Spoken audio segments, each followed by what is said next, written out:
नमस्कार दोस्तों, आपका स्वागत है हमारे यूट्यूब चैनल में।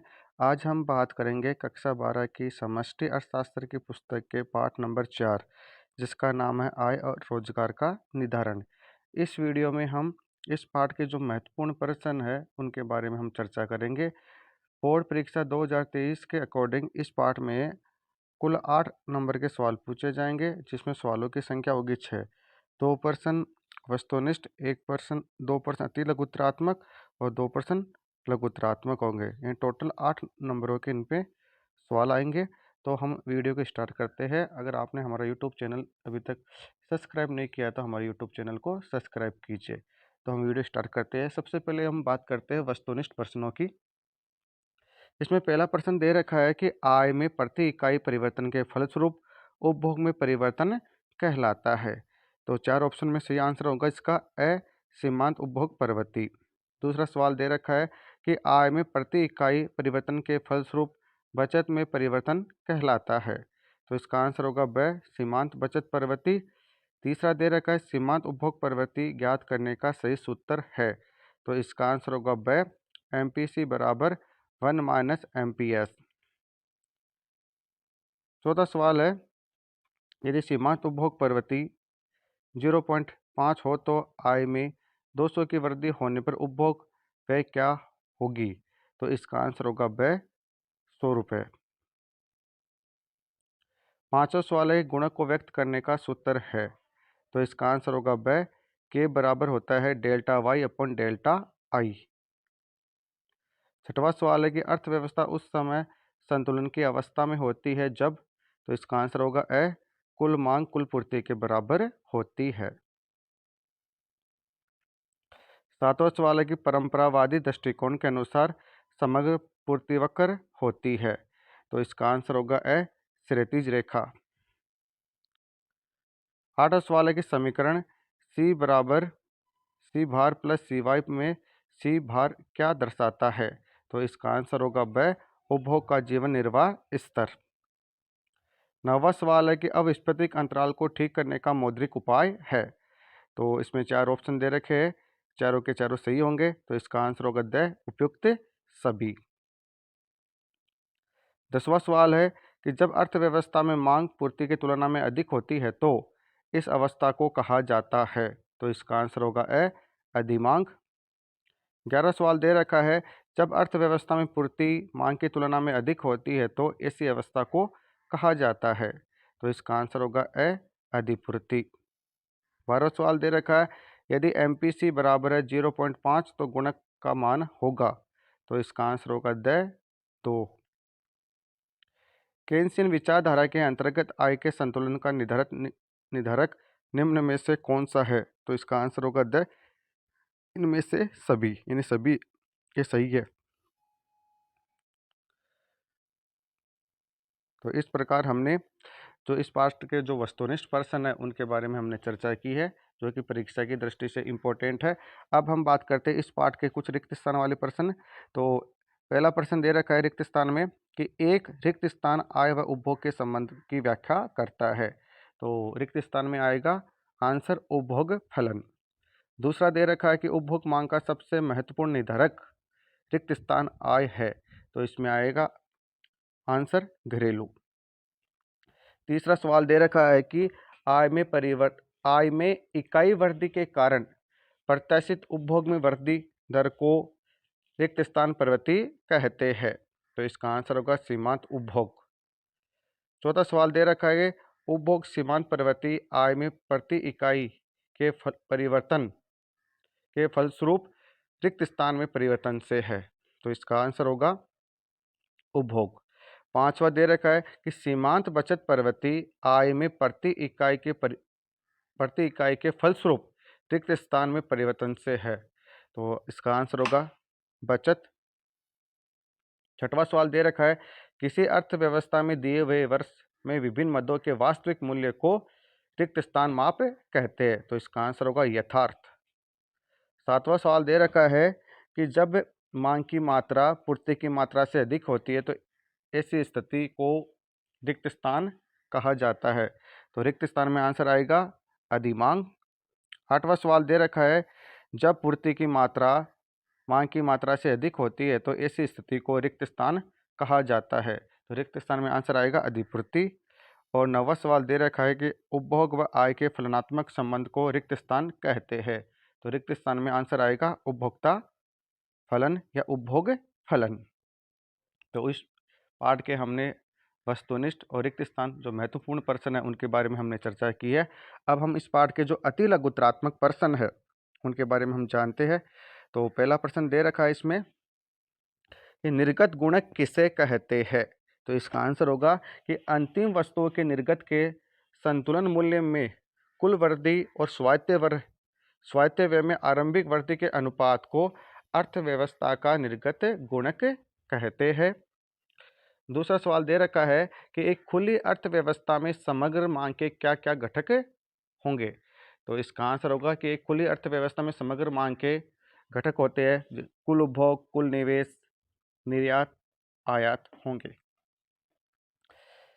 तीसरा सवाल है कि सेटेरिस पारिबस की मान्यता को स्पष्ट कीजिए। तो इसका आंसर होगा कि सेटेरिस पारिबस की मान्यता से आशय है अन्य बातें समान रहने पर।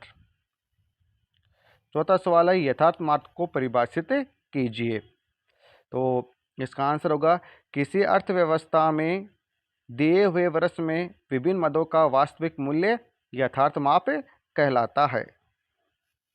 पांचवा सवाल है कि समग्र मांग के दो घटक बताइए। तो इसका आंसर होगा उपभोग और विनियोग। छठवां सवाल है कि विनियोग से क्या अभिप्राय है। तो इसका आंसर होगा कि एक वर्ष की अवधि में उत्पादन हेतु किया जाने वाले व्यय को विनियोग या निवेश कहते हैं। सातवां सवाल है यदि MPC सीमांत उपभोग प्रवृत्ति का मान 0.6 हो तो गुणक का मान ज्ञात कीजिए। तो गुणक का सूत्र होता है K बराबर 1/1 माइनस MPC और हम मान रखेंगे तो गुणक का मान आएगा 2.5। आठवां सवाल कि प्रत्याशित माप से आपका क्या अभिप्राय है। तो इसका आंसर होगा कि विभिन्न परिवर्तनों जैसे निवेश, उपभोग आदि का नियोजन मूल्य प्रत्याशित माप कहलाता है। यानी नियोजित मूल्य को ही प्रत्याशित माप कहते हैं। 9वां सवाल है कि सीमांत उपभोग प्रवृत्ति का सूत्र लिखे। तो सीमांत उपभोग प्रवृत्ति का सूत्र होगा उपभोग में परिवर्तन बटा आय में परिवर्तन, यानी MPC बराबर होता है delta C upon delta Y। 10वां सवाल है कि बचत क्या है। तो इसका आंसर होगा कुल आय का वह भाग जो उपभोग के बाद शेष बचता है उसे बचत कहते हैं। 11वां सवाल है कि गुणक को परिभाषित कीजिए। तो इसका आंसर होगा कि विनियोग में परिवर्तन के साथ आय में होने वाले परिवर्तन का अनुपात गुणक कहलाता है। 12वां सवाल है कि जब पूर्ति की मात्रा मांग की मात्रा से अधिक होती है तो ऐसी स्थिति को क्या कहा जाता है। तो इसका आंसर होगा अधिपूर्ति। 13वां सवाल है कि उपभोग फलन किसे कहते हैं। तो इसका आंसर होगा कि उपभोग तथा आय के बीच फलनात्मक संबंध को उपभोग फलन कहते हैं। 14वां सवाल है कि निवेश गुणक की प्रक्रिया को संक्षिप्त में समझाइए। तो इसका आंसर होगा कि निवेश बढ़ने से लोगों की आय बढ़ती है जिससे मांग बढ़ती है, इससे उत्पादों की आय बढ़ती है जिससे पुनः निवेश बढ़ता है। यह प्रक्रिया चलती रहती है एवं आय में कई गुना वृद्धि होती है और उसे ही निवेश गुणक कहा जाता है। 15वां सवाल है कि प्रत्याशित निवेश को परिभाषित कीजिए। तो इसका आंसर होगा कि भौतिक पूंजी के स्टॉक में वृद्धि तथा उत्पादन की माल सूची में परिवर्तन को प्रत्याशित निवेश कहा जाता है। 16वां सवाल है कि प्रत्याशित निवेश से क्या तात्पर्य है। तो इसका भी आंसर ये होगा कि एक अर्थव्यवस्था में जितना निवेश करने की हम योजना बनाते हैं उसे प्रत्याशित या नियोजित या संभावी निवेश कहते हैं। यह वह निवेश होता है जिसके होने की संभावना होती है। 17वां सवाल है जब सीमांत बचत प्रवृत्ति शून्य हो तो सीमांत उपभोग प्रवृत्ति का मूल्य क्या होगा। तो इसका सूत्र होता है कि MPC बराबर होता है 1 माइनस MPS। तो हम MPC का मान 0 रखेंगे एक में, तो 1 माइनस 0 बराबर होता है 1, यानी MPC का मान होगा 1। 18वां सवाल है यदि सीमांत बचत प्रवृत्ति का मूल्य 0.25 है तो गुणक का मूल्य की गणना कीजिए। तो गुणक का सूत्र होता है कि k बराबर 1/1 माइनस MPC। अगर हम इसका मान रखेंगे या इसको ऐसे भी कहा जाता है k बराबर 1/MPS, तो हम MPS का मान रखेंगे तो गुणक का मान आएगा 4। 19वां सवाल है कि किंग्स के अनुसार आय तथा रोजगार का स्तर किस पर निर्भर करता है। तो इसका आंसर होगा कि किंग्स के अनुसार किसी विशेष समय अवधि में किसी देश में आय तथा रोजगार का स्तर प्रभावपूर्ण मांग पर निर्भर करता है। 20वां सवाल है कि निवेश गुणक किसे कहते हैं। तो इसका आंसर होगा कि निवेश में वृद्धि के फलस्वरूप राष्ट्रीय आय के वृद्धि के अनुपात को निवेश गुणक कहते हैं। 21वां सवाल है कि उपभोग व्यय को प्रभावित करने वाले दो तत्व लिखिए। तो इसका आंसर होगा पहला है मौद्रिक आय और दूसरा है कीमत स्तर। 20वां सवाल है कि एक अर्थव्यवस्था में संतुलन की अवस्था कब होती है। तो इसका आंसर होगा कि जब समस्त मांग एवं समस्त पूर्ति बराबर होती है, यानी AD बराबर AS होता है, तो अर्थव्यवस्था में संतुलन की अवस्था हो जाती है। 23वां सवाल है कि अधिमांग के कोई दो कारण लिखिए। तो इसका आंसर होगा कि पारिवारिक पारिवारिक आय में वृद्धि होना और दूसरा है निजी निवेश में वृद्धि होना। 24वां है किसी अर्थव्यवस्था में पूर्ण रोजगार का संतुलन स्तर कब प्राप्त किया जा सकता है। तो इसका आंसर होगा कि अर्थव्यवस्था में पूर्ण रोजगार का स्तर समग्र मांग के समग्र पूर्ति के बराबर होने पर प्राप्त किया जा सकता है, यानी समग्र मांग और समग्र पूर्ति दोनों बराबर होती है, वहीं पर पूर्ण रोजगार का संतुलन प्राप्त किया जा सकता है। 25वां सवाल है यदि अर्थव्यवस्था में समग्र मांग समग्र पूर्ति से अधिक है तो आय तथा रोजगार पर क्या प्रभाव पड़ता है।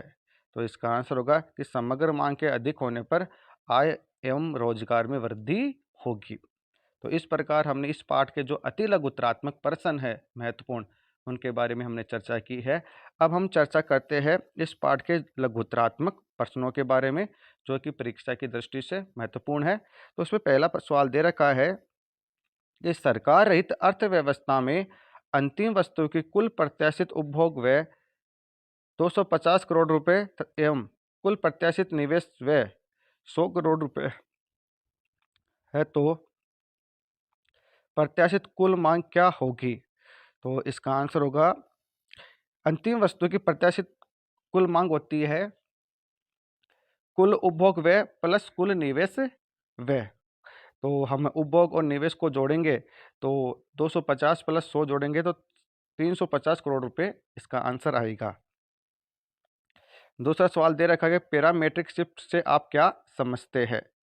तो इसका आंसर होगा कि B बराबर MA प्लस सिग्मा के रूप में सरल रेखीय समीकरण को दर्शाने वाले एक आरेख में यदि m के मूल्य में परिवर्तन होता है तो आरेख में स्थित सरल रेखा ऊपर या नीचे की ओर शिफ्ट हो जाती है। इसे सरल रेखा का पैरामीट्रिक कहा जाता है। तीसरा सवाल है कि प्रत्याशित निवेश और यथार्थ निवेश में क्या अंतर है। तो ये परीक्षा की दृष्टि से भी महत्वपूर्ण प्रश्न है कि प्रत्याशित निवेश और यथार्थ निवेश में अंतर बताना है। तो इसका आंसर होगा कि एक अर्थव्यवस्था में निवेशक जितना निवेश करने की इच्छा व्यक्त करते हैं या योजना बनाते हैं उसे प्रत्याशित या अनुदर्शी वास्तविक निवेश,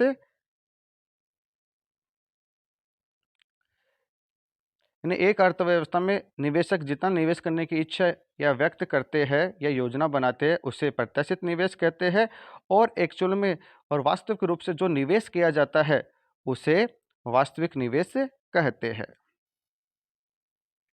चौथा सवाल है कि प्रत्याशित एवं यथार्थ मापों के मध्य क्या अंतर है।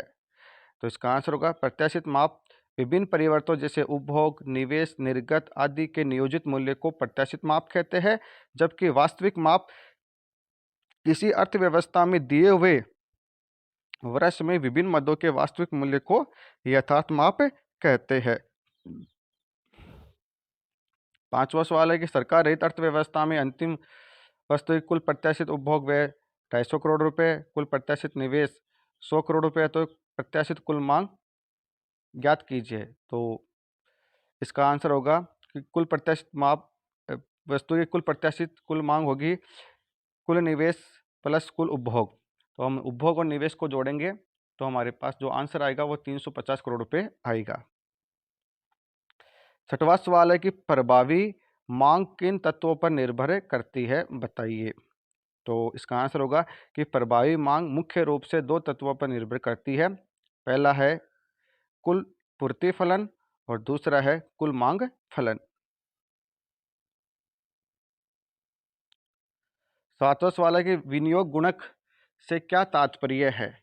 तो इसका आंसर होगा कि जब अर्थव्यवस्था में नई धनराशि का विनियोग किया जाता है तो इससे उत्पादन और व्यय का एक ऐसा चक्र बनता है जिससे जनता का प्रारंभिक विनियोग की तुलना में कई गुना आय प्राप्त होती है। यदि आय विनियोग गुणक कहलाती है जिसे के द्वारा प्रदर्शित किया जाता है और गुणक का सूत्र होता है के बराबर 1/1 माइनस MPC, जहाँ के विनियोग गुणक है और MPC सीमांत उपभोग प्रवृत्ति।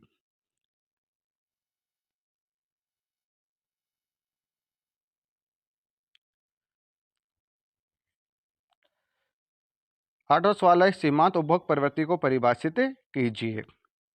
तो इसका आंसर होगा कि आय में परिवर्तन के कारण उपभोग में परिवर्तन के अनुपात को सीमांत उपभोग प्रवृत्ति कहते हैं। सीमांत उपभोग प्रवृत्ति का सूत्र होता है delta C upon delta Y. यहाँ बचत दे रखा है जबकि यहाँ उपभोग आना चाहिए, तो यहाँ बचत की जगह उपभोग कर लेना। तो सीमांत उपभोग प्रवृत्ति बराबर होता है delta C upon delta Y. अगला सवाल है कि औसत उपभोग प्रवृत्ति किसे कहते हैं। तो इसका आंसर होगा कि कुल उपभोग तथा कुल आय के अनुपात को औसत उपभोग प्रवृत्ति कहते हैं और इसका सूत्र होता है औसत उपभोग प्रवृत्ति बराबर होता है सी अपॉन वाई। 10वां सवाल है कि सीमांत बचत प्रवृत्तियों को परिभाषित कीजिए। तो इसका आंसर होगा कि आय में होने वाले परिवर्तन के फलस्वरूप बचत में होने वाले परिवर्तन को सीमांत बचत प्रवृत्ति कहते हैं और सीमांत बचत प्रवृत्ति का सूत्र होता है सीमांत बचत प्रवृत्ति बराबर होता है बचत में परिवर्तन बटा आय में परिवर्तन, यानी MPS बराबर होता है delta S upon delta Y. 11वां सवाल है कि औसत उपभोग प्रवृत्ति को समझाइए। तो इसका आंसर होगा कि औसत उपभोग प्रवृत्ति एक अर्थव्यवस्था के संपूर्ण समाज में कुल आय का जो भाग उपयोग कर लिया जाता है उसे औसत उपभोग प्रवृत्ति कहते हैं। दूसरे शब्दों में औसत उपभोग प्रवृत्ति कुल आय का वह भाग होता है जिसे उपभोग पर व्यय किया जाता है, अर्थात औसत उपभोग प्रवृत्ति होता है APC बराबर होता है C अपॉन वाई। 12वां सवाल है कि निवेश गुणक से आप क्या समझते हैं। तो ये परीक्षा की दृष्टि से महत्वपूर्ण प्रश्न है। तो इसका आंसर होगा किसी अर्थव्यवस्था में निवेश में वृद्धि के फलस्वरूप राष्ट्रीय आय में वृद्धि के अनुपात को निवेश गुणक कहा जाता है। निवेश गुणक बराबर होता है delta Y upon delta I, जहाँ डेल्टा वाई बराबर है आय में परिवर्तन और डेल्टा आई बराबर होता है निवेश में परिवर्तन।